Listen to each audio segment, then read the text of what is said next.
Hello and welcome back to the news. Hope you're having a good weekend because I'm about to make it better. At least a bit more fun, because at least one of these stories is kind of spicy. That said, we've got a fantastic selection of news from the PTR as well. There's a whole new way for you to get transmog and even some super rare mounts, some minor tweaks to the game that will feel rather huge, especially if you still want to get the tusks of Manaroth. There's a hell of a lot to get to, so let's go, powered by our sponsor.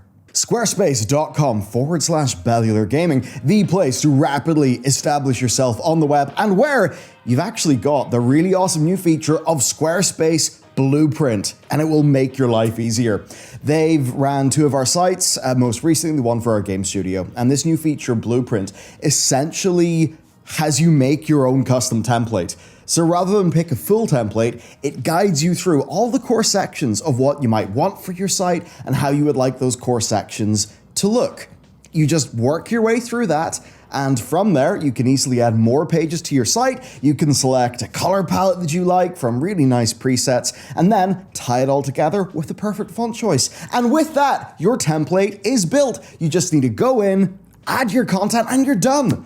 This is one of the quickest and easiest flows that I have seen for getting a professional looking cohesive website in barely any time. And because it's all in Squarespace, you can then hop into their very easy to use site builder and editor to tweak everything to your exact liking. Hey, you could even do that custom CSS or code injection if you want. And because it's all built with simple blocks, it's so easy to customize to your liking. Of course, you've got all your great features like your mailing list, e-commerce, and hell, you can even do memberships if you want. You can start building today, and I definitely recommend using Builder for free with my link down below. And then when you use code Bellular Gaming, you can set your website live with a 10% off on the annual plan. That's squarespace.com/Bellular Gaming. It's Tandy time. This is the dramatic bit. Okay, in the PTR, datamining found these. These appear to the trained eye like store assets for the trader's tender, which is, of course, the trading post currency. And with file names such as shop currency overlay and shop VC, meaning virtual currency, you can immediately see the conclusion that most people came to. Now, one thing I should note here, actually, this is already implemented as a virtual battle.net currency. I think it's just to facilitate this all being account-wide. So that's how tendies actually work. But obviously it's the shop overlay stuff that is giving everyone the spook, because we know how it looks. It looks like Blizzard are gearing up to sell tendies for real money. Now, to be completely honest, it does sound possible. If I was to say don't jump to conclusions, I suppose this is what I would say. A few people, such as ex-community manager Josh Allen, suggested this may be assets for Twitch drops, Prime bonuses, and all sorts of other things, instead of just being sold outright. Taliesin pointed out it's a bit weird having assets for every single permutation from 50 all the way up. That's definitely weird. Shops are not done like that for virtual currencies. Perhaps it's just the case that the art team themselves are just asked to produce everything, to export everything they could possibly need, not necessarily that everything that they will use in the store. Now, there's also some historical stuff to consider where, yeah, these actually could be on the store, but not for us. So we had lesser charms of good fortune in Mists of Pandaria that were actually sold for real money in Korean servers alongside an experience potion. I remember logging into the PTR, there I was, Veil of Eternal Blossoms, hit the store button, and bam, I was able to buy XP potions in WoW on PTR in like 2014. But of course, that was just something for Korea, I believe. Now, obviously, this will not fly here, but it kind of does over there. They're very different with a lot of MMO things. So if this is coming to the store, it is most likely Taiwanese or Korean realms, as in that is the place where they could do it undramatically. Would I be surprised if it appeared with us? No, absolutely not. Of course they want money. This could also be a part of other promotions, right? Sold indirectly, like a reward for a 6 or 12-month sub, or even next expansion pre-orders. That kind of thing would suck, but I suppose it would at least mean that the sale is limited. Now, I reached out to one of my contacts at Blizz. Whatever's going on, I think they're just not in a position to comment on that, so it's one of those things, if they have something to announce or they want an official response, they want to control that information rather than like, give it to somebody in the press, right? That does actually make sense. But them at least saying something to allay people's fears would certainly have doused the fire. If I was to talk about the worst case, which probably is what we're all thinking of, then it is just, oh, I don't have enough tender, so I will buy some more tender to get more items. And this would be a case of sheer greed. This would be monetization that belongs in a free-to-play game, right? Abusing virtual currencies and their dark patterns, their psychological manipulation. The store already exists in the game too much, but it's grown to be accepted by players out of sheer stubbornness, and it is getting worse over time, you could say. And they've already started pre-selling trading post items on the store, like with the Medivh-themed stuff, and this would be another step to, quite frankly, abuse how much you like playing WoW, because suddenly then the 1,000 tender restriction isn't a way to make sure that, you know, you're making decisions over what items you care about, and maybe mean that people can't buy every single month of store assets, meaning that whatever work they put into the store, like it's not just gone in a month, right? No. If the currency was sold, then the store would just be a trick to get you to spend money. It makes you aware you are being nickel and dimed in a game that you're already paying a box price and a subscription for. Because suddenly then a mount or a transmog pet being 800 or 1,000 tenders, that isn't showing you their value. That is then trying to get you to spend money to get items that are disappearing from a rotating store. So in essence, if this is their plan, it's going to make them a lot of money because it's literally a rotating cosmetic store like you get in Fortnite. They would have successfully Trojan horsed a second store into World of Warcraft if it goes that way. Because the way that this is also tied into every activity that you do in-game, right, to give you those bonuses for your second 500, that's almost doing the whole, you know, mobile game-like, complete the challenges, you know, put your foot in the door, get some gems. It's almost like one of those classic tactics. And this is what everybody was worried about when this feature was first rumored. For half a year, though, it's been a really fantastic addition to the game. So if it suddenly turns out to be a transparent ploy to add mobile game bullshit into their prestige MMO that has actually been improving like crazy, then yeah, I think you know what I would think about that, and I think we all know how we should feel about Blizzard's leadership in that situation. That's a warning for the worst case. They know it'll make them money, but they know it'll make players feel pretty bad. For what it's worth, one of the developers who works on the trading post actually said that they desperately want to say something, they tweeted that, but that their NDA stops them. Because, of course, yeah, you're not just allowed to talk about stuff freely like that. That's, you know, company stuff. But that this developer is at least signaling that they wish they could say something, that maybe means that they want to say, oh, no, it's not like that. We just wanted pretty graphics for the coins, or this is a thing in other servers. Maybe there is some mitigating thing that individual wishes they could say. And perhaps for a similar reason to how I wasn't able to get anything out of Blizzard officially, they probably weren't as well. Yeah, hopefully we find out soon. Anyhow, look, that's the maybe bad news covered, so let's talk about some of the wins. Well, what if I told you there was an extra chance to get ultra-rare mounts once a week? Well, it's coming in 10.1.5, where Chrono Lord Deos, the end boss of the new mega dungeon Dawn of the Infinite, drops Reigns of the Quantum Cursor. And this item isn't actually a mount. It rather is an item that turns into a random mount from the past when you use it. We're not exactly sure what that means, but we do know that on the PTR it works. Mr. GM had somebody in his group win the role, and they got Midnight, which of course is the Legion Return to Karazhan mount. So that's kind of neat. It is called a Corsair, or Corsair, whatever it is, and it drops a horse, so maybe it's only horses, but if it was, that would include Invincible. Or maybe, like people hoping, it's basically just any mount from past expansions. Now, all that said, there's a few things that we would like to know. First, we don't know what the drop rate is. If it's 100% and it's just a roll between party members, that would be kind of amazing, but it doesn't seem to be that way.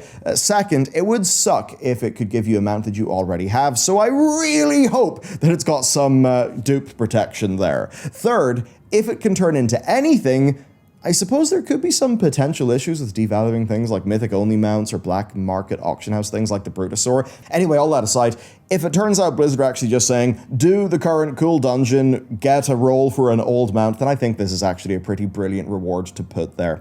The new dungeon is an absolute ton of fun, and finding ways to get collectors to engage in that current content and to keep it relevant is something that can be hard. I think this is a good way to do it. More excitement for players playing the game is always a win, basically. There is then, of course, the other quantum items that are like different bits of armor. These essentially are giving you random appearances of their type. Imagine Veiled Argonite from Legion, but it is a random bit of gear that's transmog from the past.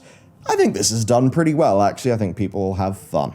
Okay. Speaking of having some fun, right now there's a 50% XP and rep buff active in the game until July 10th. So if you've got any characters that need leveled, any old, any renowns, any old reps like say Netherwing or the Insane, maybe you want to crack out that achievement, now is the time. And if you want more tips on how to maximize your XP and reputation gains, we released a video 2 days ago on that. And here's a freebie, it's Time Walking Week, which means you can go from 60 to 70 in a few hours and get some decent starter gear.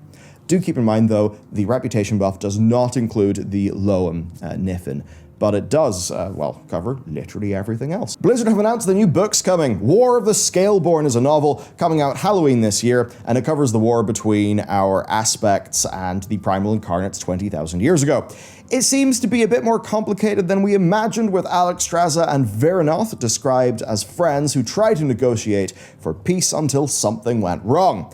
That all seems pretty cool. The key art that they're using to show these two friends at each other's throats kind of sells the concept of the war. It's some really lovely art. Those are the kind of vibes that I want to read about. And maybe also play in the game, because that cover art looks way cooler than most of the things we've seen dragons do thus far in WoW, this expansion. Anyway, it's by a new author to Warcraft, Courtney Alameda, who is a WoW player since 2015 and a writer of horror and fantasy, and apparently going through the backlog of her books, someone who's great at building out tension, writing character relationships, so perhaps Alex versus Verinoth, building up to a full-scale war, should be right up her alley. Now, this being a topic, right, it does kind of soft confirm that 10.2 will be quite about Verinoth, but also perhaps that Alexstrasza may finally get some time in the spotlight to actually do something against her former friend's villainy. It would be, come on.